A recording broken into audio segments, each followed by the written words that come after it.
Welcome to the Flow and Flourish Podcast.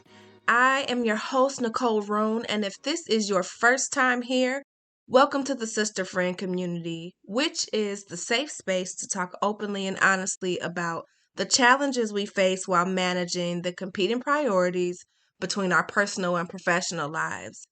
Many of us are either in corporate, an entrepreneur, or a combination of the two, on top of being moms, wives, caregivers, big sisters, or just the go-to person in our circles of friends and families.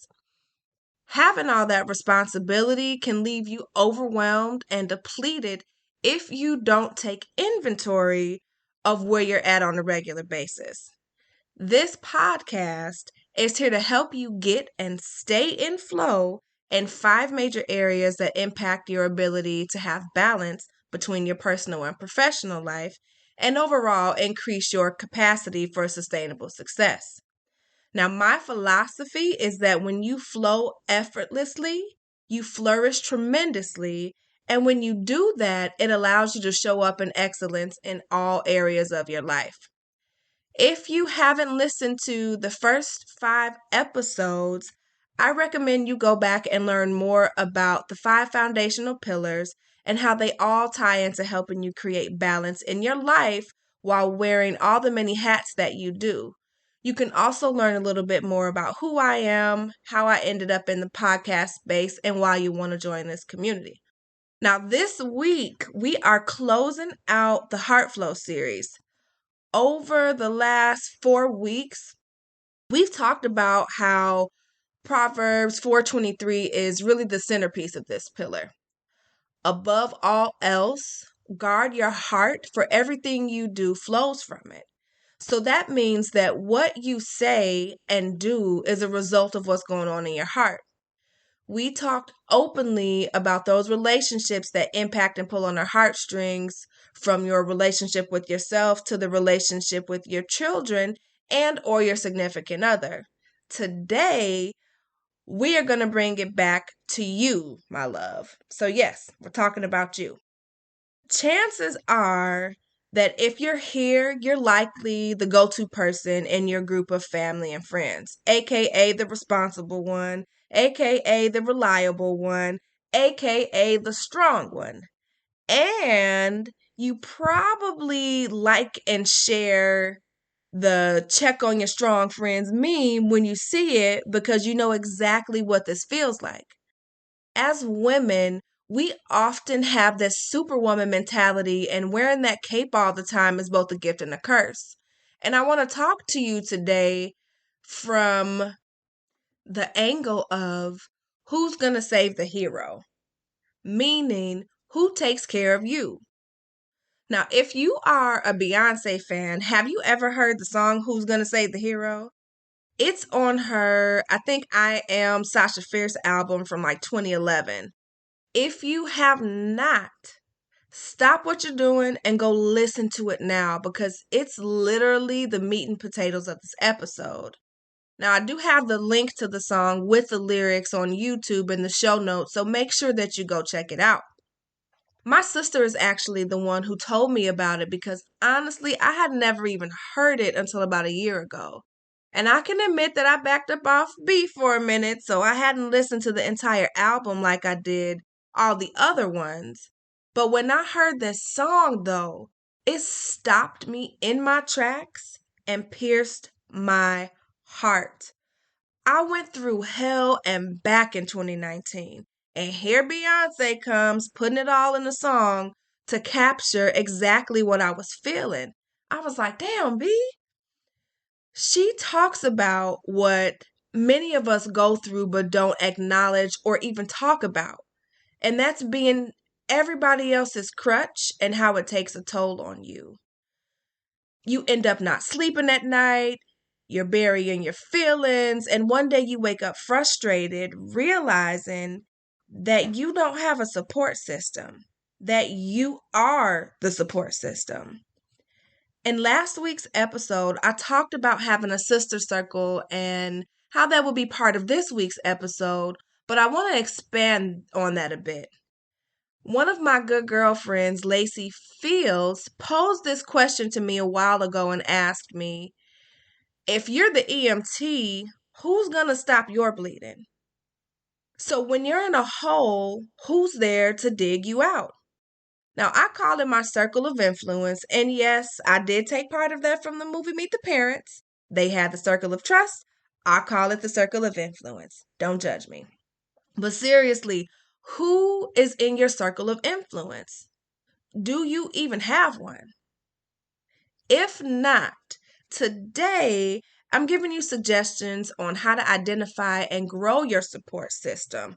And even if you already have one, when you level up your life, some of the people who supported you before may not be a good fit for supporting the flourishing version of you. So you have to reevaluate and readjust.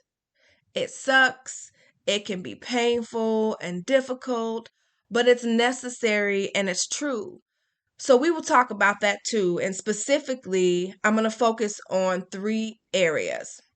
The first is going to be, what is a support system, and a healthy one at that. The second is why you need a support system. And the third one is going to be about how to create or level up your support system. By now, you probably know already that I'm a definition lover. So I want to share with you what a support system is. According to the Merriam-Webster dictionary, it's a network of people who provide individuals with practical and emotional support. When you add healthy to that, it becomes a whole thing. A healthy support system is, in addition to the definition I just gave you, a group of people who can relate to your circumstances. They share similar beliefs, thoughts, and experiences which help them to help you improve your own life. Pretty dope, right?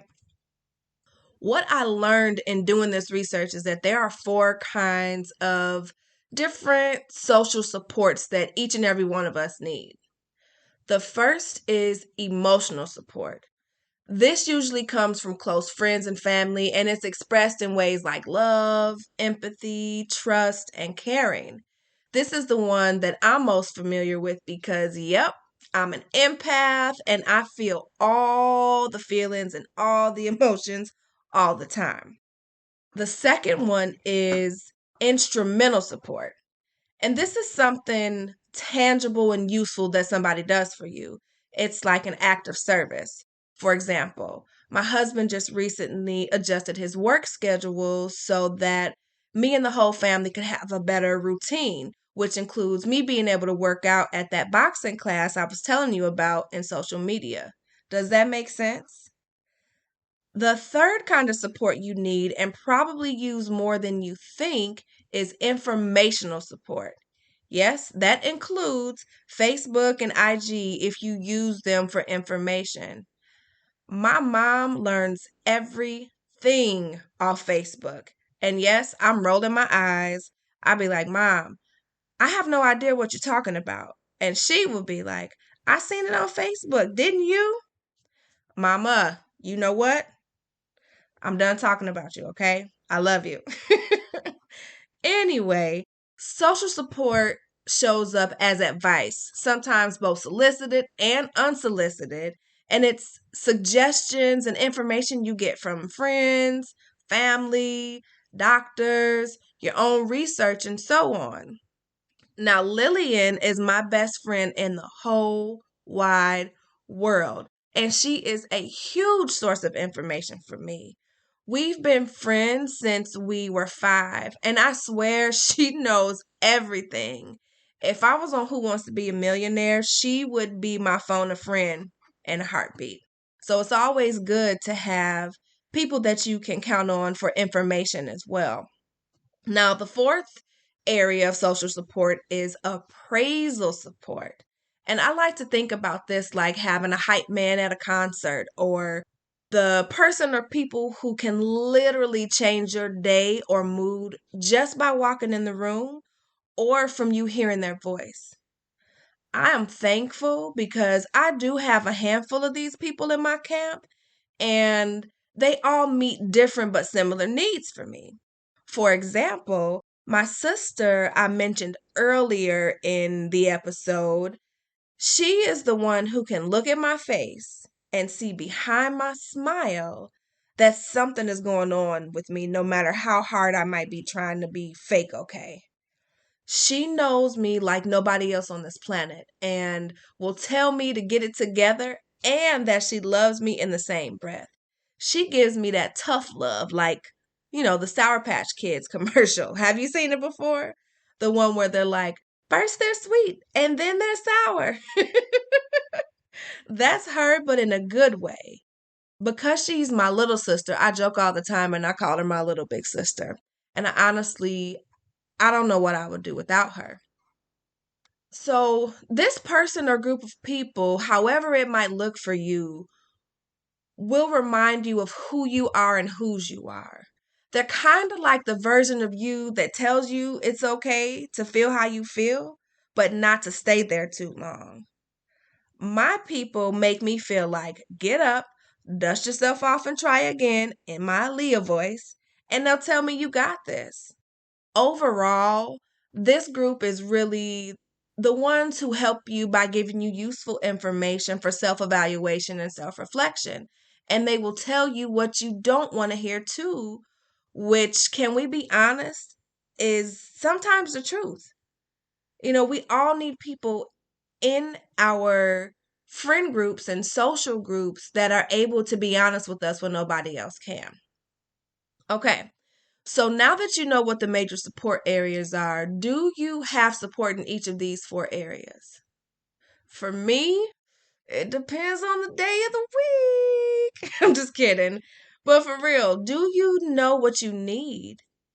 If the answer is no, that's okay. No shade and no shame. I literally just got my circle of influence together recently. Now, I've had bits and pieces here and there, but over the years, I can say that I have had the pleasure of having maybe one in each at different times. And I cannot begin to verbalize how much of a difference having my support system has impacted my life in a positive way. When I was suffering in silence and battling some of the darkest depression and anxiety I've ever experienced in my life, I didn't even really realize that I was isolating myself. I felt like I got this, I don't need nobody. I was on my Beyonce again with my me, myself, and I. That's all I got in the end. That's what I found out. And it ain't no need to cry. Took a vow that from now on, I'ma be my own best friend. Yeah, I was doing all of that, right? But sis, let me tell you something. You need a support system. I don't care how independent you are. When you try to do it all on your own and you bottle up what you're feeling all the time out of fear of judgment, because maybe the last time you opened up, you got hurt by a friend or family member, you end up overwhelmed, depleted, and crying by yourself at night, just like the song says. And fellas, this goes for you too. I know I have a few of y'all listening, whether it's on your own or because the lady in your life is listening. Either way, this is for you too. You need a circle of influence to help you through all the weight you carry on your shoulders that maybe us women don't even understand. With that, I want to get into why it's important to have a support system, aka a circle of influence, because that's a really great segue. According to an article written in a journal called Psychiatry Medical Matrix, I discovered the following. Social support is exceptionally important for maintaining both physical and mental health. Now, I know this is not the health flow pillar, but I need you to listen to this. High quality, also known as healthy, positive social support enhances our resilience to stress. It reduces the trauma of induced anxiety disorders such as post traumatic stress disorder or PTSD and our inability to manage through it. And it medically reduces our mortality rate. So it increases your overall lifespan. For women in particular, since we are in a Heart Flow series, I need you to know that social support literally reduces our chances of getting heart disease.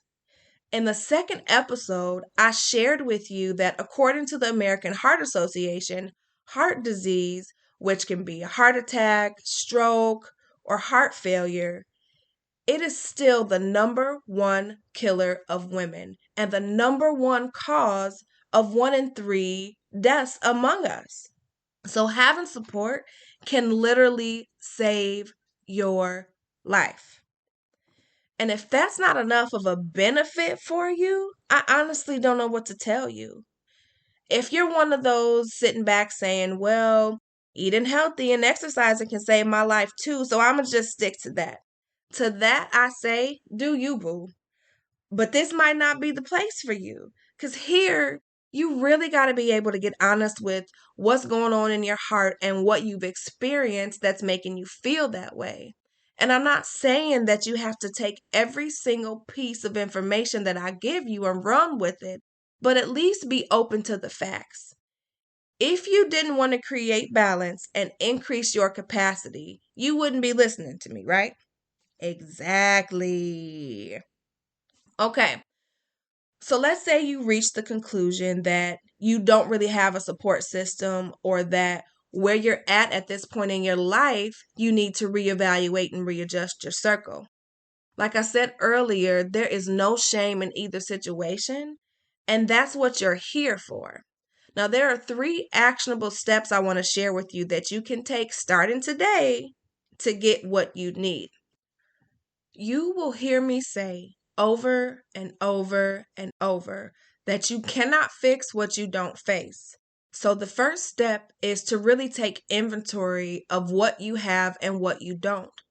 Maybe you don't have a supportive family and you're the only child, or your significant other doesn't support you the way that you need him or her to. You have to figure out what you do have. Here, you have to figure out who you do have and what you need from them to build your support system.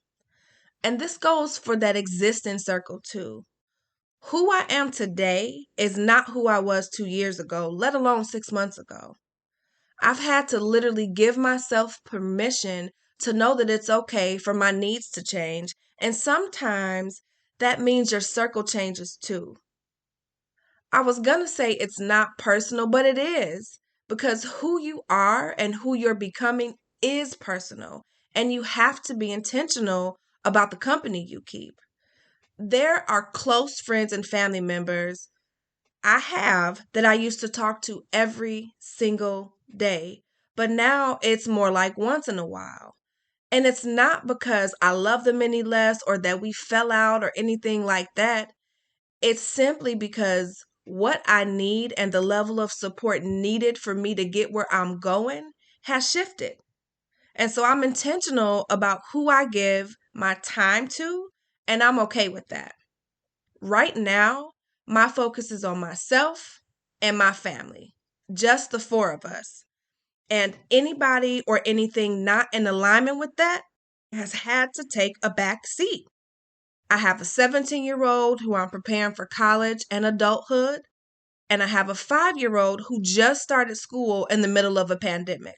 So he's extra needy. I have my husband who is a recovering alcoholic and he's been sober for 1.5 years. And then I have myself and I'm learning how to even make myself a priority. All of that means that what we do and how we have fun is different from what it used to be. And there is absolutely nothing wrong with that. I'll have an entire episode on what it means to give yourself permission in the near future. But for right now, do what you got to do to set yourself up and to get the support system you need to actually support you. You don't owe anybody an explanation or an apology, period. Now, number 2, I already mentioned this in the first step, but I want to elaborate a little bit more here. Once you've figured out who you have or don't have, outline what you need. If you are like me, this might be tough, especially if your needs have been on the back burner for a while or if they're completely non existent right now. I have always prided myself of putting my kids first and being the reliable or dependable one. And my favorite thing was being independent. Do you know what that means? That was my song, and it actually was an anthem for me for a while. I tricked myself into believing that I had everything I needed, didn't need nobody for nothing, and that all I was supposed to do was take care of my kids. Like, my identity was 100% being a mom. Just because you become somebody's mama doesn't mean you stop being a woman, a human, or that your needs no longer exist. And I'm going to keep it real. I still have trouble saying what I need sometimes because I got so accustomed to leaning on myself. I felt like whenever I did ask for help, nobody would go out of their way, meaning putting themselves last like I was doing for so long. And I was mad and disappointed. So I started telling myself for the longest time that it was a waste of time to even ask anybody. And I used to use it as a shield to not get hurt. And that's where most people get stuck. There is this underlying fear that literally keeps you stuck. For me, this was all the way true, especially when it came to my marriage in particular. I knew at the time that asking my husband to get sober would be like finding a four-leaf clover. I knew that my needs would turn our marriage upside down because he wasn't really in a place where being sober was important to him. So as a result, I dealt with it until I couldn't anymore. I was afraid to be alone. My needs, specifically my health and peace of mind at the time, became more important than anything else, and I had to start dealing with that fear head on. Because I had created this belief that I wasn't worthy of having my needs met, I had to work really, really, really hard to change that belief. I had to shift my mindset and tell myself that I was worthy and deserving of having my needs met, even when I didn't believe it. I did this through affirmations, journaling, prayer, counseling, and wine. And yes, I said wine. All of the journaling, though, it specifically gave me practice in writing out what I needed and who I needed it from. But then I had to actually communicate what I needed to the people I needed it from. And this was probably even harder than writing it out. I didn't want to get rejected or risk getting my feelings hurt, but I live along the lines of a closed mouth don't get fed. So I had to go with the flow. Now, have my needs been met every single time? No, of course not. But I'm acknowledging my needs and I'm expressing them with the expectation that I will at least be heard. And when they can't be met, I take it with a grain of salt and no hard feelings. I no longer operate from the lens of, I would do it for you like I used to, so I'm no longer mad when people don't do for me what I've done for them. It's not a tit for tat. Needs don't work that way. I do have non negotiable needs and deal breakers, though, but that's a different topic for another day. The third and final actionable step I have for you today is for you to seek like hearted and like minded people. If you've outgrown friendships and relationships, this can be super tough, especially right now with COVID. I was team no new friends all day until I realized I was isolated, lonely, and depressed. And then reaching that conclusion really made me feel even worse, to be honest. But I had a choice. I could either sit in it and complain, or I could do something about it. And one of the most powerful things that worked for me, honestly and truly, was prayer and affirmation.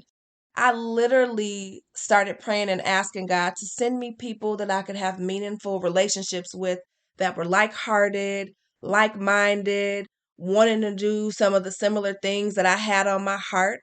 And I promise you, within days, I met one of my good friends, Sierra, at BMO Harris Bank. And from there, the floodgates opened. Now, I still have a similar affirmation that I say every day because I know who I'm in the process of becoming and where I'm going. And while the Sierras and Lillians of my life will still be here, I know that there are other women I need in my life as I progress and walking in my purpose. I've actually met quite a few of them recently in the Purpose to Platform program that I'm in with Patrice Washington. And I'm going to have quite a few of the ladies on the podcast and on my live, so make sure that you stay tuned for that. Aside from prayer and affirmations, you can also join Facebook or LinkedIn groups. And I know this might seem a little impersonal, but there really is a group for just about everything. And I actually had to go through and remove myself from quite a few groups on Facebook last week because I joined them at a time when my needs were different and the groups no longer make sense for me to be in them because it's not where I'm going or where I'm at. So don't be afraid to use social media for socializing outside of posting pictures of yourself or your family and scrolling through just because you're bored. All right, I think I've said enough for this episode, so I will stop here. I've given you a ton of information and things to think about as we close out this Heart Flow series and get ready for 2021. If you do nothing else, as you get ready for a new year and a new you, get yourself a support system. You have to remember that heroes need help too. Listen to that Beyonce song and get you a squad so you don't have to feel like that. Tap into who you already have, and please don't be afraid to incorporate new people. Everybody has different people that help them with different things. Not only are you deserving and worthy of quality and healthy relationships, your heart literally needs it. In last week's episode, I talked about toxic tendencies, so make sure you check your circle out for any of those too, okay? Next week, we will be talking all about capacity before we jump into the workflow series. I have some pretty dope women lined up to talk to you about how your workflow impacts your overall capacity and your ability to have balance in your life. So make sure that not only are you subscribed to the podcast so that you're notified when new episodes drop, but also make sure you join my community and email list at NicoleRoan.com because I have an exciting new capacity calculator that I am only sharing with those who are part of my community. It's going to help you determine where you are maxed out in terms of capacity and where you have a little bit more wiggle room. And all of this, of course, will help you flow effortlessly between your personal and professional life. Don't forget to connect with me in social media. You can find all of my contact info in the show notes. I absolutely love hearing from you. So please make sure that you connect with me and tell me this week what's your favorite part from today's episode. And please, please, please don't keep this to yourself. Share this with other women who you know need to hear it today. Until next week, I thank you for showing up and investing time into yourself by listening to this podcast. And as always, I look forward to serving you by helping you create balance between your personal and professional life without ever having to sacrifice yourself, your family, and what matters most to you. Talk to you next week.